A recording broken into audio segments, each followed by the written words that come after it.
महाकारुणिक सम्यक संबुद्ध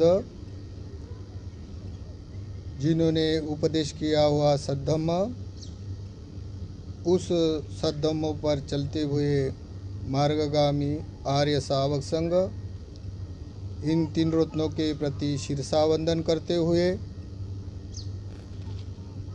आज डॉक्टर बाबा साहब अम्बेडकर या उनके स्मृति दिन पर आप सभी उनके चाहने वाले संगठित हुए हैं। डॉक्टर बाबा साहब अम्बेडकर एक ऐसा व्यक्तिमत्व जिन्होंने सभी अंधकार को नष्ट करते हुए गुलामी के बंधन सभी के तोड़ते हुए सुख और हित की कामना करने वाले, चांद और सूर्य के सूरज से परे सभी विद्या शास्त्र में दिवंग बीज शास्त्र अनुगामी बोधिसत्व डॉक्टर साहब अम्बेडकर उनके गुणों का गौरव करते हुए उनके धर्म क्रांति में समर्पित और आज जो भी लोग यहाँ आए हैं उनके प्रति मंगल कामना। डॉक्टर बाबा साहब अम्बेडकर को भारत का कौन नहीं जानता है। जगह जगह पर चाहे भारत का स्टेट का कोई भी कोने का नागरिक हो, चाहे कोई गर्भवती महिला हो, इस गर्भ में नवजातक बालक हो, फिर भी वो बालक चारी बाबा साहब के सभी गुणों से सुरक्षित है। बाबा साहब ऐसे चाहते हैं कोई दुखी ना रहे, कोई ऊंच नीचता न रहे और कोई अन्याय न रहे। इसी कारण बाबा साहब ने सबके भारतीय नागरिकों को हित और सुख के लिए भारतीय संविधान घटना रचना बनाई और उन पथ पर चलने के बाद अपना अस्तित्व निर्माण कर सकते हैं, इसके लिए धम्म क्रांति किया। ये जो दो बाबा साहब ने जो मूलभूत सिद्धांत हमारे लिए उत्पन्न किए हैं, जैसे संविधान ये हमारी भौतिक सुख की संपदा है जिसे कारण हम समता पुष्ट करते हैं और जिसे हमारा मन सुखी और चैनी सुख अनुभव करता है, वो है धम्म क्रांति। इस दिन से याद करते हुए हम लोगों को कभी ही भूल नहीं जाना चाहिए वो दिन। आज की नई पीढ़ी इतना दिन नहीं समझ सकते हैं, लेकिन बाबा साहब के अनुयायी उस समय में रहने वाले, उनके समकालीन रहने वाले या समविचारों में प्रतिष्ठित रहने वाले लोग जानते हैं। जैसे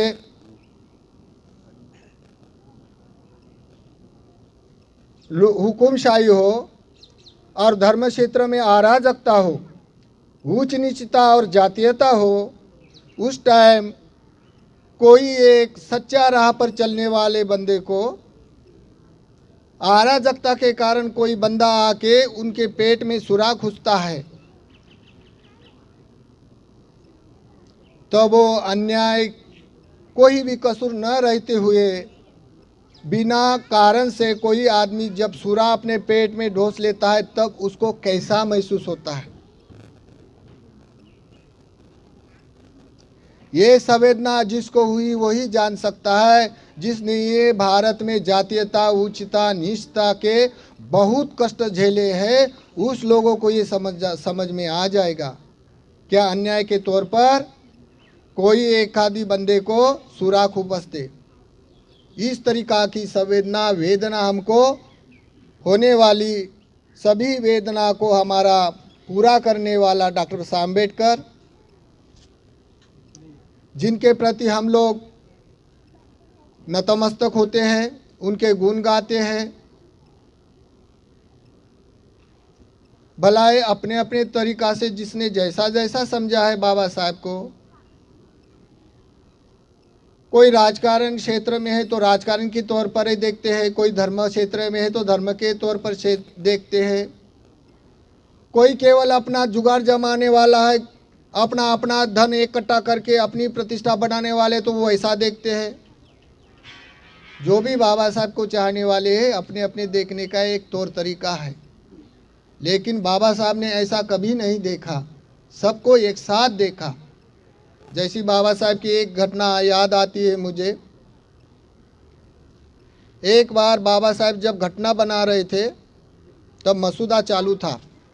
ये मसूदा में स्टोन लोक जिसको बोलता है, यानी जो घटना बनती है ये घटना आंखों देखी, कागज़ पर लिखी नहीं चलती, आंखों देखी क्या घटना बनती है, इस आधार पर घटना का मसूदा तैयार होता है। तब बाबा साहब जे लोग कठिन से कठिन परिश्रम करने वाले हैं, भारत के लेबर लोग कठिन से कठिन कच्चा माल उत्पन्न करने वाले हैं, और बाजारी जो व्यापारी लोग हैं अपना उसका शोषण करते, इस हालत को देखते हुए घटना बनाना था। तब बाबा साहब जहाँ कोयला खदान में काम करने वाले लेबर लोग हैं, मजदूर लोग हैं और कोयला खदान है, वहाँ पे सभी जो घटना बनाने वाले 4-5 कमिश्नर लोग, न्याय मंत्री लोग, वहाँ बाबा साहब ने खुद लेके गए। लेके जाने के बाद जहाँ कोयले की खदान है या खदान में जो वॉलंटियर है वो बोलता है आप लोगों को अंदर जाना मना है, कोई भी आदमी अंदर नहीं जा सकता है। ये खदान 3 किलोमीटर ज़मीन में है और 3 किलोमीटर ज़मीन में सिंपल आदमी जाए तो जाते जाते ही मर सकता है, अपना वाला कमज़ोर हो तो, इसलिए वहाँ जाना मना है। ऐसा किसने बोला? जो फैक्ट्री का जो नौकर था गेट पर, उसको सम्मति देने वाला, इसने ऐसा कहा। तब बाबा साहब बोलते हैं, मेरे देश का कोई भी काम करने वाला अगर इस तरह का काम करता हो और वो वहाँ जाके मेरे को जैसा मरने का भय, उसको भी वैसा ही मरने का भय होगा, तो मुझे वहाँ जाकर देखना चाहिए उसको क्या फैसिलिटी देना चाहिए। तब बाबा साहब ने बड़े पैमाने पे परमिशन मांगी और सब जने को अंदर 2 किलोमीटर लेके गए बाबा साहब। अंदर जाते हुए देखे तो सब लेबर लोग हुकुमशाही से काम कर रहे हैं, कॉन्ट्रैक्टर बेस पर, पैसा कम काम ज़्यादा। बाबा साहब देख रहे हैं अंधकार है, अपने वाले सर पर एक लाइट लगाकर खोदाई करते हैं, जब कोई ढेला गिर जाए तो वही स्पॉट पर ही ख़त्म हो जाता है, अगर पानी आ गया तो न जाने कितने खदान वाले डूब जाता है, इसका कोई बीमा नहीं, कोई कुछ नहीं, कोई कुछ नहीं। ऐसी सब घटना बाबा साहब ने 2 घंटे लगाए करने के लिए। 2 घंटे लगाने के बाद बाबा साहब रोने लग गए। कितना परिश्रम करना पड़ता है इन लोगों को, इसकी जान एकदम खतरे में होती है। इसलिए बाबा साहब जब घटना बनाई तो वो लेबर पर काम करने वाले को उसको सुपर फैसिलिटी दिया, क्लास वन अधिकारी की फैसिलिटी दिया उन लोगों को, और ये सब सेंट्रल गवर्नमेंट में बंदिश किया। घटना बनाई बाबा साहब ने। तब न जाने कितने कितने लेबर लोग थे, ऊंच नीच के जाति वाले, सब सामान्य काम करने वाले, लेबर का काम करने वाले होते थे। तब फटाफट ये लोग बड़े बड़े पैमाने पर एकदम से 10-20 साल में खुशहाली से जीवन जीने लग गए। वो लेबर का काम करने वाले ही 20 दिन 30 साल के बाद खाते पीते रहे। क्लास वन अधिकारी की फैसिलिटी मिली तो खाते पीते रहे, बड़े बड़े पैसे कमाते रहे, उनके बच्चे बड़े बड़े टॉप पर चले गए। लेकिन वो कमाने वाले जिसने इतना उपकार किया बाबा साहब के ऊपर, वो लोग भूल गए। गाली आती है ना तो हंस के खाना होता है, जब दुख आता है ना तो रोना आता है। रोने वाले के लिए कोई नहीं वालीदार होता है, वैसा एक्का दुक्का बंदा जो अपनी सच्चाई पर चलने वाले। तब 20-30 सालों में ये लोग भूल जाने के बाद उसका भी परिणाम आया। वो जो सेंटर गवर्नमेंट वाली जो नियोजन था उसका, ये बाद में अभी प्राइवेट कॉन्ट्रैक्ट बेस पर चल रही। किसका कर्म है ये? तुम भूल गए, तुम्हारी संगठना के लिए भूल गए, तुम अपनी औकात को भूल गए, तुम जिसको खाया उसको भूल गए। अभी नतीजा आ गया, सेंटर गवर्नमेंट का काम अभी क्या हो गया? प्राइवेटलाइजीकरण हो गया। अब तुम्हारे हाथ में क्या है? फुकट का खाए हो और भूल गए हो, इसका भी आ गया। तो जैसा करता है वैसा भी फल मिलता है। अगर आपने इस बुनियाद को कामयाबी रखना हो तो भावनिक रखना चाहिए, धार्मिक रखना चाहिए और अपने कर्तव्य निष्ठ से रहना चाहिए। जल्दी भूल जाने से कोई किसी ने उपकार किया जल्दी भूल जाता, वो बेईमान कहलाता है, नमक हलाल कहलाता है। तो हम भी इनमें से बहुत सारे ऐसे भी लोग होते हैं जो नमक हलाल है और दिन पे आते, और दिन पे तो हम लोग को तो एक देखावा होता है, लेकिन बाद में क्या होता है? तो इसी कारण जितना भी प्राइवेट सेक्टर, सेंट्रल गवर्नमेंट का सेक्टर था, ये सब प्राइवेटिलाइजीकरण है। जितना लेबर के क्लास 4 की जगह है, ये सब प्राइवेटिलाइजीकरण हो गया। अभी हाथ में क्या है? अभी आने वाली पीढ़ी, जिसका बाप इंजीनियर डॉक्टर है, उसके पुत्रों को काम नहीं रहेगा। क्या करेगा आने वाली पीढ़ी प्राइवेटिलाइजीकरण होने से? कितना भी बोलो तुम, घटना बोले, लेकिन चनाले वाले कौन होते हैं? हम तो थोड़ी देर के लिए बाबा साहब कहते हैं। ये बाबा साहब को कहने वाले लोग तो मुझे ऐसे दिखते हैं, ये सत्य को जानने वाले, सत्य की आस करने वाले बोलता है, लेकिन सत्य बात होती है ना, सत्य बात, तो सत्य के लिए वो पलायन करते हैं, झूठी बात को जल्दी पकड़ लेता है। खाओ पियो मजा करो, कोई पाप पुण्य नहीं होता है, ऐसे बोलने वाला लोग। तो बाबा साहब की समझने की जो मूल बुनियाद है, बाबा साहब ने ऐसा कभी नहीं अपने पुत्र पुत्री के लिए, हित के लिए बनाया। बाबा साहब ने हमें तमाम भारतीय जनता के लिए बनाया है। हम उनके पुत्र समान है, लेकिन हम नमक हलाल हो तो कहाँ जाओगे? इस संसार में सुख और दुख जिसे कारण भोगता है, ये लोग परोपकारी, भूलने वाले परोपकारी दुख भोगते रहते हैं। इसी कारण हम बाबा साहब को खाने वाले हम लोग, मैं भी बोलता हूँ, सभी आ गए इसमें। हम भी बाबा साहब के कारण भारत में रहते हुए, बाबा साहब के कारण मैं भिक्खू बन गया। अगर मैं पहले भिक्खू बनता था, भिक्खू तो बनता था बाबा साहब ने, लेकिन इस तरह हमको स्वतंत्रता नहीं रहती थी घूमने की। जैसा मैं बहुत बार कहता हूँ, मैं कोई विहार में रहो या न रहो, मुझसे कोई मतलब नहीं आता है। मैं कहीं भी रहूँ तो मैं घटना के कारण सुरक्षित हूँ। मैं चाहे चौराहे पे हूँ या कोई गली में हूँ, तो भी मैं केवल घटना से सुरक्षित हूँ, ना कि मेरे माता पिता से जितना मैं सुरक्षित हूँ, ना कि मेरे संगी सब ब्रह्माचारी से इतना सुरक्षित हूँ, लेकिन मैं भारतीय संविधान से मैं अभी भी सुरक्षित हूँ। क्यों? कि मैं भारत का नागरिक हूँ और मैं भिक्खू हूँ।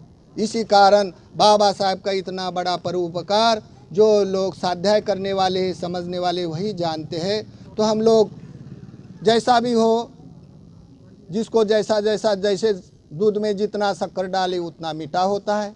किसी की सदा ज़्यादा होती है, किसी की सदा कम होती है। किस में बाबा साहब के प्रति कृतज्ञता व्यक्त करता है, त्याग करता है, उपासना करता है, कार्य करता है। किसी की सदा कम होती है तो टाइम भर के लिए करता है, एक दिन के लिए। किसी की श्रद्धाएँ नहीं होती है तो कभी नाम भी नहीं लेते हैं, खा पी कर नमक हलाल बनते हैं। ये तो अपना अपना स्वाभिमान है, व्यक्तिमत्व है। हम तो किसी को कुछ बोलेगा नहीं। अपनी तरफ देखो, जिसने अपने तरफ देखा उसने सबने तरफ देखा। तो बाबा साहब कहते हैं, बाबा साहब का एक, जिसने अपना मन स्वतंत्र किया वो इस संसार में अपना इतिहास बना सकता है। वो क्यों? क्योंकि तुम इतिहासकार हो। बाबा साहब कहते हैं तुम इतिहासकार हो, इसी कारण तुमको इतिहास पढ़ना चाहिए। अगर बाबा साहब को बरकरार रखना है तो तुम इतिहासकार हो, इतिहास बरकरार रखना चाहिए। और तुम नया रास्ता बनाने वाले हो। इस रास्ते पर न जाने कितना लोग चल जाएगा, लेकिन जो नया रास्ता बनाने वाला प्राथमिक होता है वो बड़ा कल्याणकारी होता है, हितकारी होता है। इसलिए आप भूलना नहीं। तो तुम पहले रास्ता बनाने वाले में से लोग हो, तो तुम ये जरूर निश्चित याद रखना। इसलिए बाबा साहब ने बोला, जिसने अपना मन समाहित नहीं किया वो मनुष्य खुला है। लेकिन वो गुलाम है। किसका गुलाम है? अपने पारिवारिक जीवन की आसक्ति के कारण गुलाम है, अपने वेसनाधीन होने से गुलाम है, झूठी बकबाजी करने में गुलाम है। ये गुलामी करता है अपने अहंकार लाभ दोष के लिए। तो वो जो गुलामी करने वाला मनुष्य है वो इतिहासकार नहीं बन सकता है। फिर बाबा साहब बोलते हैं, जिसने अपना मन समाहित नहीं किया वो मनुष्य जेल में नहीं है, फिर भी वो कैदी है। तो कैद काय की है? तो जितना भी संसार है, इस संसार में जातीयता है, ऊंच नीचता है, तेरा तेरा धर्म, मेरा मेरा धर्म। तो पंजाब के तरफ हम देखता है, मैं तो ज़्यादा महाराष्ट्र में रहने वाला हूँ, अन्य राष्ट्र में, अन्य स्टेट पे, अन्य देश में भी रहता हूँ। तो पंजाब के लोग जब आरक्षण की बात होती है तब बाबा साहब की याद करते हैं। जब पुण्य कर्म की बात आती है, रोटी बेटी की, धार्मिक कर्म की, तब रविदास की बात करते हैं। तो बताओ, इस ग्रंथ पुराण में से तुम्हारी सुरक्षा हुई थी? इसमें क्या संविधान के लिए प्रमाणित है? लेकिन संस्कार होता है, सामाजिक व्यवस्था होती है, उसको बदलना और उस पथ पर चलना कितना कार्य महान होता है। ये एक जने की और सामान्य आदमी की बस नहीं होती है। ऊपर ऊपर से तो सभी बोलते हैं बाबा साहब बाबा साहब। बाबा साहब है तो बदल कर चलो। वास्तविक एक अलग होती है और समय पर बदल के चलने वाले लोग अलग होते हैं। इसलिए बाबा साहब कहते हैं, जिसने अपना मन समाहित नहीं किया वो जिंदा दिखता है लेकिन कब के मरा है। कैसे मर जाता है रे मनुष्य? खाता पीता हुआ, चलता खिलता है, फिर भी मरता कैसा है? वो बोलता है दुनिया में पाप पुण्य नहीं होता है, धर्म कर्म कुछ नहीं होता है, भिक्खु भिक्खु को कुछ नहीं होता, खाते पीते मस्त रहते, ऐसा बोलता है वो। दान और दान का कुछ फल नहीं है, ऐसा बोल के बाबा साहब का कार्यकर्ता बनता है। बुद्ध धर्म में कोई पुनर्जन्म नहीं होता, समाधि नहीं होता, कोई पाप पुण्य नहीं होता, ऐसा जाके समाज को फसलाता है। खुद नहीं जानता है धर्म कर्म की बातें, ना त्याग करता है ना उपासना करता है। झूठी झूठी बात कर स्वयं भी फंस गया है, स्वयं भी अंधे गली में जाता है, दूसरे को भी हाथ पकड़ पकड़ अंधे गली में लगा देता है।